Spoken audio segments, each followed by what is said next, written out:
Hi everybody. I wanted to share my insights from last week's AICPA Executive Roundtable. For those of you that weren't in attendance or haven't heard of this event, this is a once-in-a-year event where vendors, even competing vendors, show up at the AICPA, talk about what they're doing currently and what they see as the future of technology, which is always really interesting. So I wanted to share some thoughts that I had and some things to think about as we go into this year. The AICPA always does a wrap-up of 2018 and their predictions in 2019.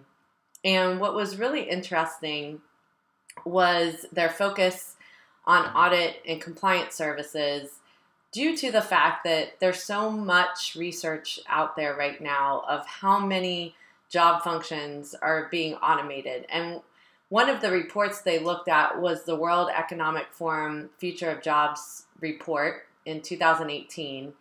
And in that report, there was a list of top 10 declining roles by 2022. At number 2, accounting, bookkeeping, and payroll clerks was there, and number 7 was accounting and auditors. So when we think about what these results are giving us, it's important that we take a look at how we're training our staff and that we're going to be ready for this shift in technology and what is happening in our profession when we still are the most trusted profession out there. So as far as losing credibility with clients and so forth, people want that personal connection. And I talk a lot about that in my Cherish Advisor series and my book. But a lot of times what happens is that we don't necessarily focus on the talent, that we need to make sure that we're putting the right amount of learning, especially in these next few years, not just on technical skills, but on the skills that are the interpersonal skills, the soft skills, the analytical skills, so that we're ready for these shifts in what is happening in our market. The growing skills demand that is going to happen today and into the future as these computers and machines start taking on a lot of the data entry work. The 5 key areas that they brought up was analytical thinking and innovation, active learning and learning strategies, creativity, technology design and programming.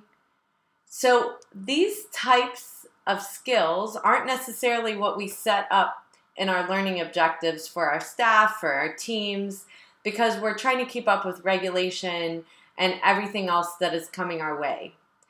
So I would overly stress to you in your coming year to rethink your learning plan.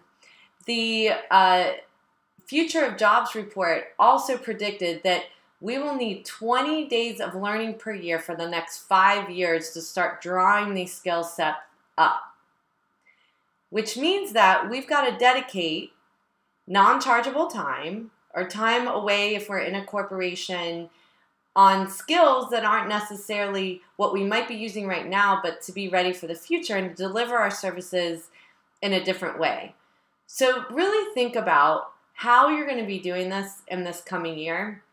The AICPA has so many resources available. If you go to their website, webinars and so forth.